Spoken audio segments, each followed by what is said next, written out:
चंद्रयान-3 की कामयाबी के बाद सूरज का मिशन किया इसरो ने लॉन्च। 125 दिनों के मिशन पर पहुंचा, 5 सालों के लिए काम करेगा भारत का आदित्य L1 मिशन। जी हां दोस्तों, इसरो के साइंटिस्टों के चेहरे एक बार फिर से खिल उठे हैं, क्योंकि चंद्रयान-3 की सक्सेस के बाद सूरज का मिशन लॉन्च कर दिया गया है और ये मिशन की लॉन्चिंग आज सक्सेसफुली इसरो ने करवा दी है। इसरो के चीफ एस सोमनाथ और उनके साथी साइंटिस्ट जो इस मिशन के अंदर जिन्होंने बहुत क्रूशियल रोल प्ले किया है, उनकी खुशी और उनके खुशी भरे चेहरे आज आप स्क्रीन पर देख रहे हो। दोस्तों, सूरज पर भारत का ये पहला मिशन है और सूरज के जो इंपॉर्टेंट फैक्ट हैं और इस मिशन के जो इंपॉर्टेंट फैक्ट हैं, इसकी लागत कितनी है, सारी बातें आज की इस वीडियो में आपको बताएंगे। बहुत इंपॉर्टेंट न्यूज है, इस न्यूज को मिस मत कीजिए। शुरू करते हैं आज की इस वीडियो को। चैनल पर नए हो, चैनल को सब्सक्राइब करना मत भूलिएगा, क्योंकि ऐसी नॉलेजफुल वीडियो आप तक सबसे पहले पहुंचती रहे। दोस्तों, क्या है, आज आदित्य L1 मिशन को लॉन्च कर दिया गया और उसकी तस्वीरें आप देख रहे हो और इस तस्वीरों को देखने के लिए लोगों का एक भारी हुजूम भी यहां पर जुड़ा हुआ था, जिसकी तस्वीरें आप अपनी स्क्रीन पर देख रहे हो। ये कोई छोटी मोटी लॉन्चिंग नहीं है, भारत का पहला सूरज का मिशन है और इस लॉन्चिंग को देखने के लिए भी भीड़ चंद्रयान-3 की लॉन्चिंग वाली भीड़ की तरह ही देखने को मिल रही है और तस्वीरें आपके सामने गवाह चल रही हैं। अब दोस्तों, इस इसरो ने इस एक मिशन को सक्सेसफुली अर्थ के ऑर्बिट में प्लेस कर दिया है और अब ये पृथ्वी के चक्कर लगाएगा और फिर L1 पॉइंट पर जाएगा, जैसा कि आपको डायग्राम के अंदर दिखाई दे रहा है। अर्थ के ये 4 चक्कर लगाएगा और फिर L1 पॉइंट के लिए निकल जाएगा और L1 पॉइंट, जो कि धरती से L1 पॉइंट की दूरी 15 लाख किलोमीटर की बताई जा रही है, उस पॉइंट तक पहुंचते पहुंचते इसे 125 दिन लग जाएंगे। फिलहाल ये जो इसकी ऑर्बिट करने की स्पीड है, इंटरनेशनल स्पेस स्टेशन की स्पीड के बराबर ही है, जो 25,000 किलोमीटर प्रति घंटा है। तो ये डेवलपमेंट आपको पता लगी जैसे ही इसरो को एक सिग्नल मिला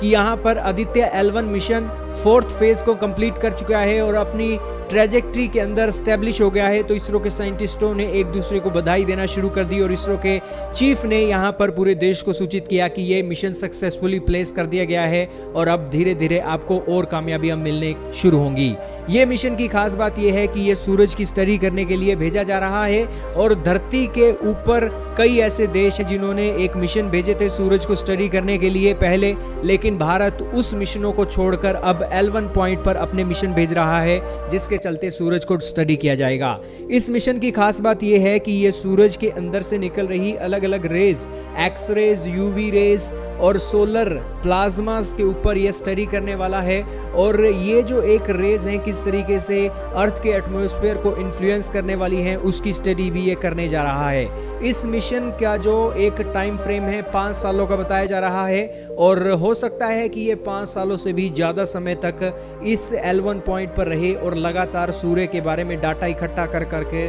भारत के अंदर भेजे, पृथ्वी के अंदर भेजे। ये मिशन काफ़ी क्रूशियल है और ये मिशन नासा ने इस तरीके का मिशन 1997 के अंदर भेजा था, जिस मिशन का नाम उसने दिया था एस मिशन। इस मिशन की जो लागत थी दोस्तों $100 मिलियन की थी। आपके सामने इंडिया टुडे के एक जर्नलिस्ट शिव अरूर का ट्वीट भी चल रहा है। हालांकि उस मिशन की लागत $100 मिलियन की थी और नासा ने इसे अपने दम पर बनाया था और उस तरीके का मिशन इसरो का है और इसरो ने इसे अपने दम पर बनाया है और लागत आई है महज $45 मिलियन, जो बेसिकली 360-70 करोड़ रुपए के आसपास बताई जा रही है। दोस्तों, सबसे बड़ी खास बात यह है कि हमने किसी दूसरे देश की मदद नहीं ली है, अपने दम पर यह मिशन किया है, जैसे अमेरिका अपने दम पर मिशन करता है। दुनिया के कितने देश हैं जिन्होंने सूरज के ऊपर मिशन भेजा है, तो आप ये जानकर हैरान रहोगे कि चाइना और रशिया ने एक भी मिशन नहीं भेजा है सूरज के ऊपर। हालांकि चाइना ने मिशन भेजा है, लेकिन वो मिशन अर्थ के ऊपर ही रह गया था और वो बहुत छोटा मिशन था, लेकिन ये मिशन इंडिया का सबसे पहला मिशन है एशिया के अंदर और यही कारण है कि इस मिशन की काफ़ी खासियत देखी जा रही है कि अपने दम पर हमने ये मिशन भेजा है। हालांकि जापान ने भी एक मिशन भेजा था, लेकिन वो यूरोप की स्पेस एजेंसी के साथ मिलकर भेजा था। अपने दम पर जापान ने भी मिशन नहीं भेजा और उसका मिशन भी अर्थ के लो ऑर्बिट स्पेस के अंदर सूर्य को एक स्टडी करने का उसका एक मिशन था। यही कारण है कि इसरो ने हिस्ट्री क्रिएट कर दी है और दुनिया का दूसरा देश बन गया है जो अपने दम पर सूरज के ऊपर मिशन भेज सकता है। इस एक मिशन की खास बात क्या है, सबसे पहले तो आप सूरज देखिए।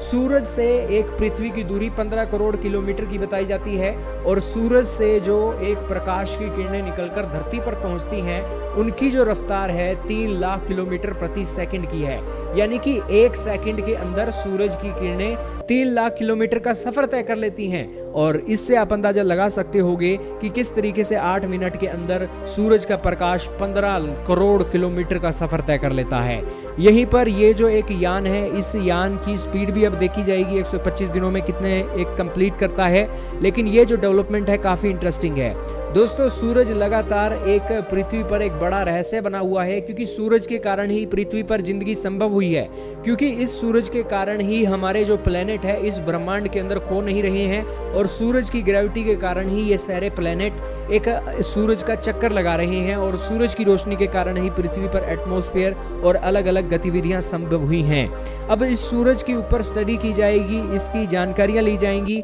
और इसरो का कहना है कि ये जो आदित्य L1 मिशन है एक दिन के अंदर 1440 फोटो खींच सकता है और 1440 अलग अलग एक एंगल से सूरज की फोटो खींचकर एक अलग अलग पेलोड जो इसके अंदर लगे हुए हैं उस पेलोड से इस सूरज से आ रही रेज की ये स्टडीज 24 घंटे करेगा और बेसिकली ये एक बहुत बड़ी डेवलपमेंट आज निकल गई है। वाकई में ही इसरो के साइंटिस्टों ने अपने दम पर ये कारनामा करके दिखा दिया है कि इसरो कम बजट के अंदर और अपने साइंटिफिक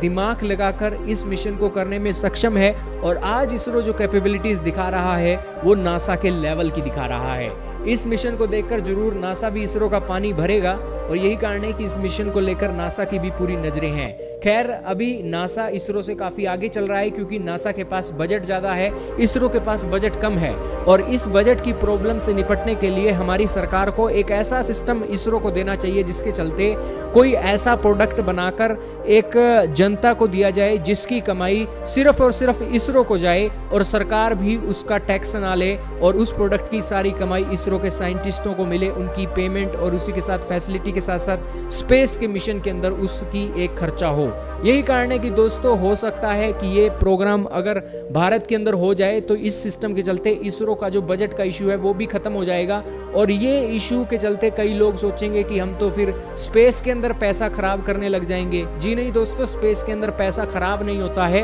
ये स्पेस बहुत बड़ी एक ताकत है जो आज ह्यूमन को मिली हुई है। इस स्पेस के अंदर अगर हम कुछ खर्चते हैं तो उसके बदले हमें कई ज्यादा टेक्नोलॉजियां ये स्पेस देता है और स्पेस के अंदर स्टडी करने के लिए बहुत सी चीजें हैं। साइंटिस्टों का दिमाग घूम जाता है जब वो स्पेस के अंदर देखते हैं और यही कारण है कि जब भी दिमाग घूमता है तो कोई ना कोई इन्वेंशन करता है। धरती पर रहकर आप इतनी ज्यादा इन्वेंशन नहीं कर सकते हो और अमेरिका आज टेक्नोलॉजी के मामले में इसलिए ही आगे है क्योंकि स्पेस के मामले में वो आगे है और यही कारण है कि देश को अगर हमने सुपर पावर बनाना है तो स्पेस के मामले में नंबर 1 बनना ही होगा और यही कारण है कि स्पेस के मामले में कई ऐसे एस्पेक्ट्स हैं जिसको जानकर हम धरती पर ना सिर्फ अलग अलग टेक्नोलॉजी बना सकते हैं बल्कि ह्यूमन की एक लाइफ भी बदल सकते हैं। खैर इसके बारे में डिटेल वीडियो आपको जल्द ही देंगे, कैसे एक स्पेस के सेक्टर ने टेक्नोलॉजी के मामले में क्रांति कर दी, वो भी वीडियो आपके सामने जल्द लेकर आएंगे। लेकिन इस वीडियो के अंदर इतना ही था।